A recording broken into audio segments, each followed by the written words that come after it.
plan was to offer actually five modules throughout this duration.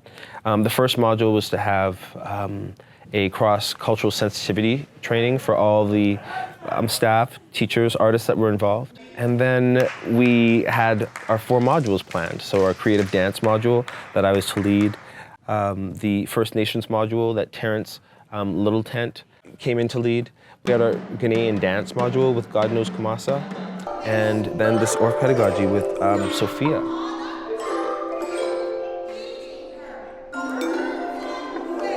We wanted to work together, and out of that came this idea of, well, since we want to collaborate, what can we do for the community and for our children, and how can we bring our strengths to the table to not only really support the kids, but the teachers through professional development.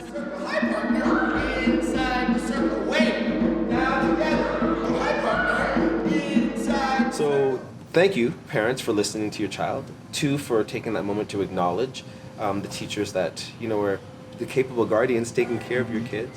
3, for really entrusting us with your kids. And more importantly, thank you for being involved in supporting your child by coming to our final presentation.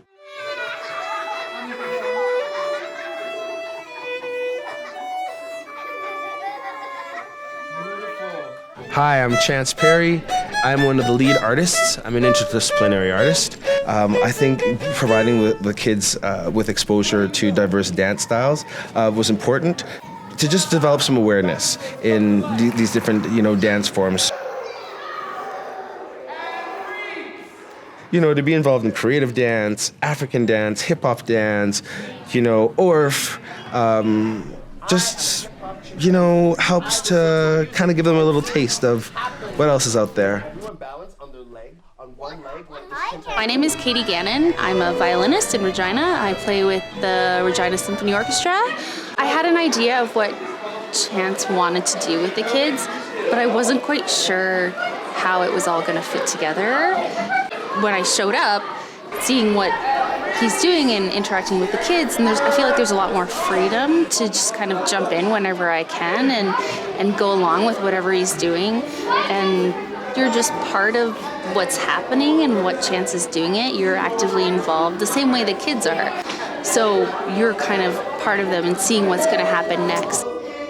A lot of it is improvisation, and which is fun. And it's not something I get to do very often.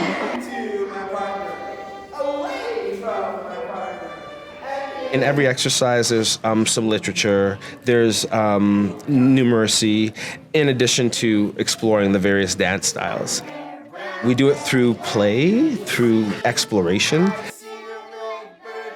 Very open to allowing the kids to, bring their own ideas into the space and share them, and help to collaborate as they're gaining exposure to the different music and dance forms.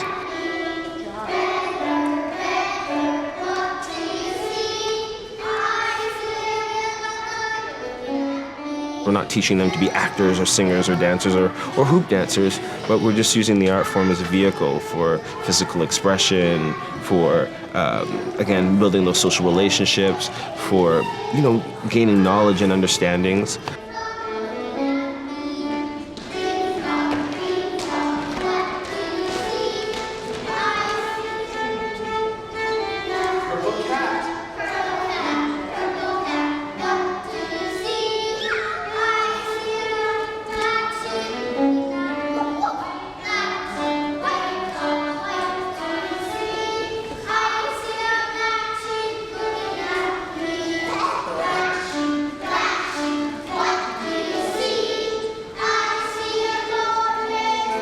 I've never seen so much laughter and so much fun as the kids are playing these games that are really helping them to develop skills.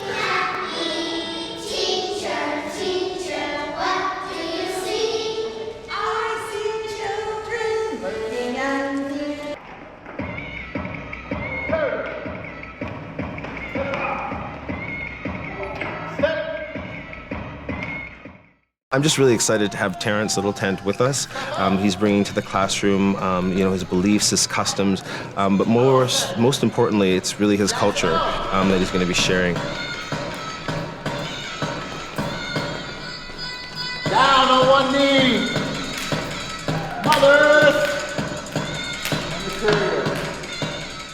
And then with Terrence's module, we decided we're going to have the students make their own hoops and dance with them. And I'm seeing the same sort of benefits of like having students involved in this, because there's a hand-eye coordination that's happening. They are, again, developing, coordination skills and endurance skills and flexibility and working with not only like locomotively and non-locomotively, but adding these elements like dynamics and working relationships together, and it's just been so miraculous to watch them develop.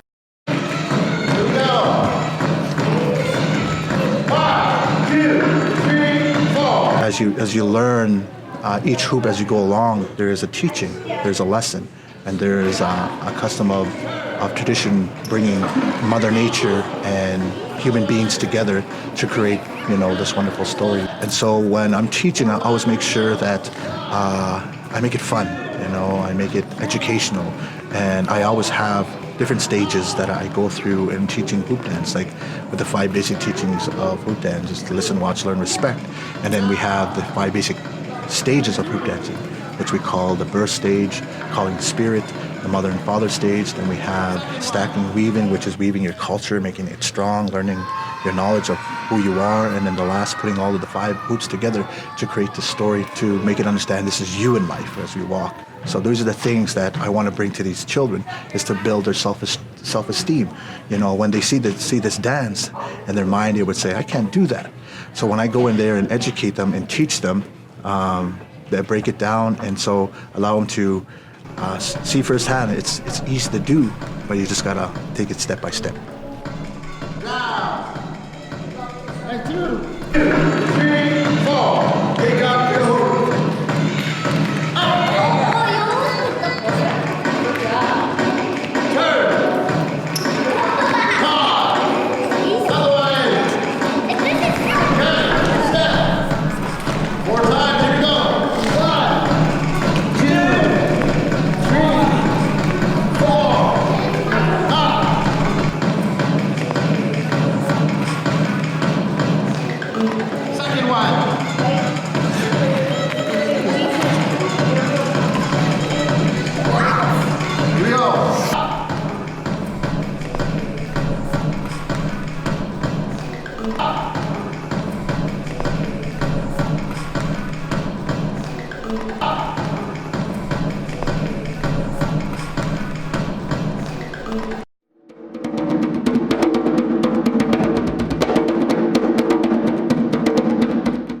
We started off with an introduction to creative dance.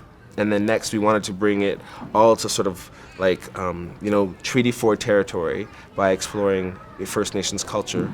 And next we intend on stepping outside of Canada and going all the way to Africa to look at some of the similarities between, our traditional cultures.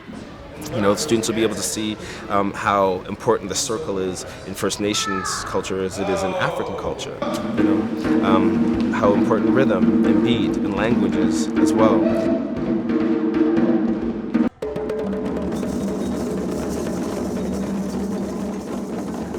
We're going to share the rhythms of Gahu dance, how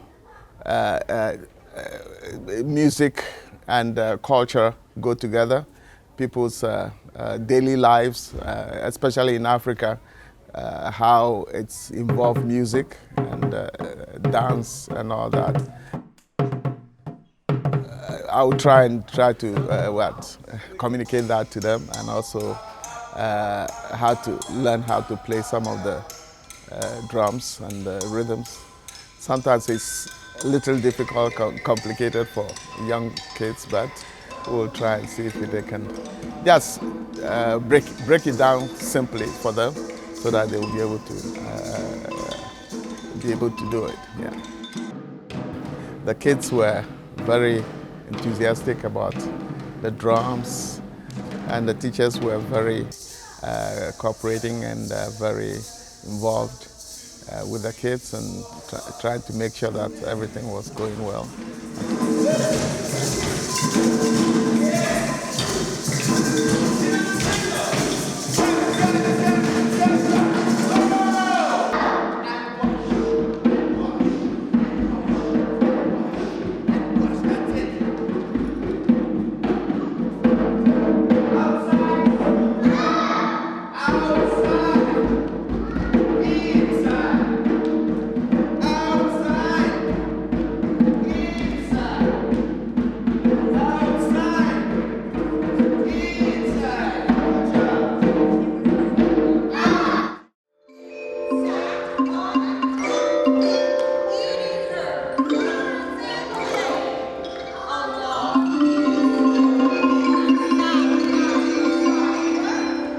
For me, it was a huge celebration to come to this point. We had helped to develop some of these skills and abilities in the kids, and in the first module, and then the second module, which is basically the last module for these PM groups, I wanted to see if they would be even more confident and be even more willing to explore, and they were more than giving.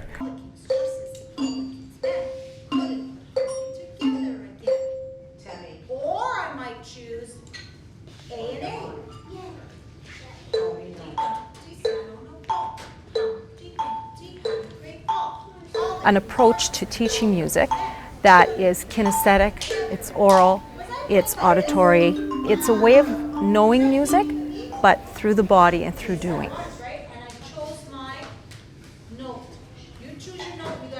Through speech, improvisation, instrumentation, voice, and use story and use songs and used ostinatos and layering of rhythmic speech and so forth.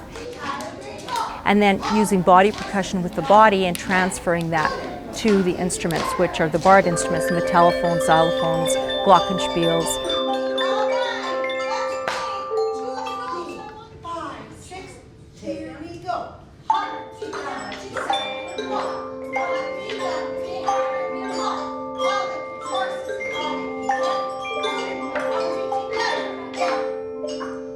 I want children to be engaged in learning and engaged in another way of knowing and another way of discovering the knowing. Humpty Dumpty sat on the wall. Humpty Dumpty had a great fall.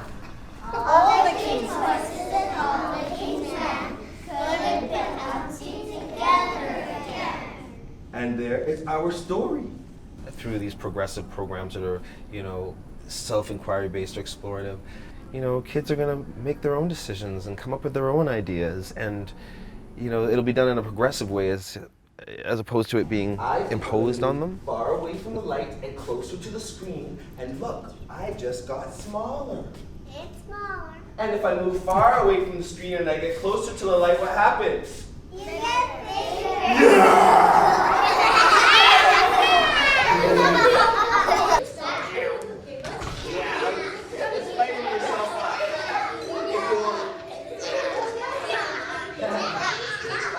And places from the beginning again, please. 7, 8. Humpty Dumpty sat on the wall. Humpty Dumpty had a great fall. All the king's horses and all the king's men. 1, 2, 3, 4, 5, 6, 7, 8. Couldn't put Humpty together again. They come to the realization that I can do this. It's not that bad. Little Miss Dumpty sat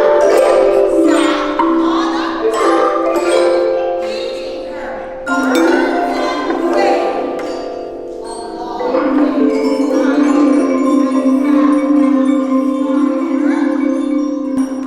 and frightened Miss Muffet away.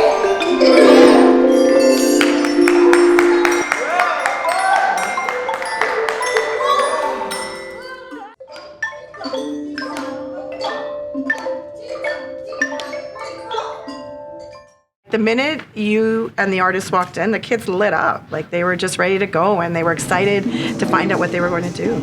And so was I.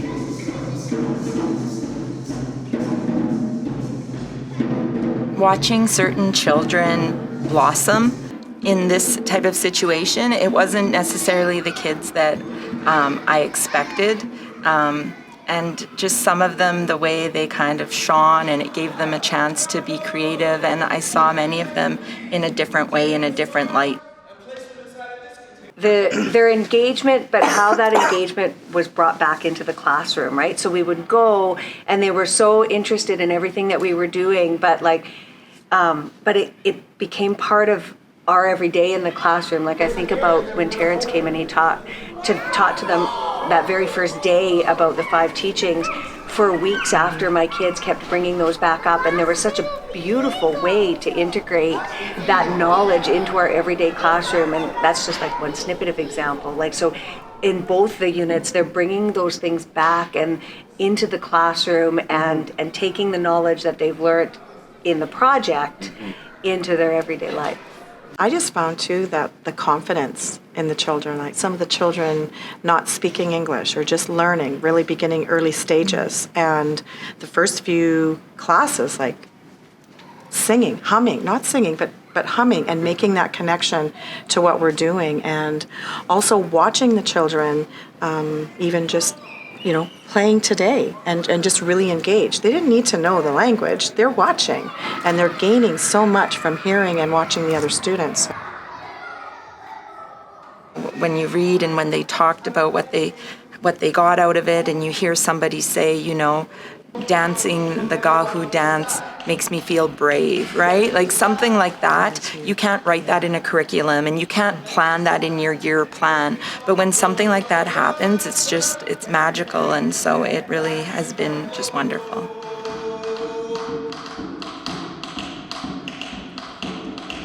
Having them in such a progressive environment that's self-inquiry based, where they can make their own decisions and express themselves in the way they want, really helped to show how intelligent and how capable these kids are. As a closing note, I just want to thank God for the opportunity that we've had and this experience in working together, because I feel like I've also made some new friends. Absolutely.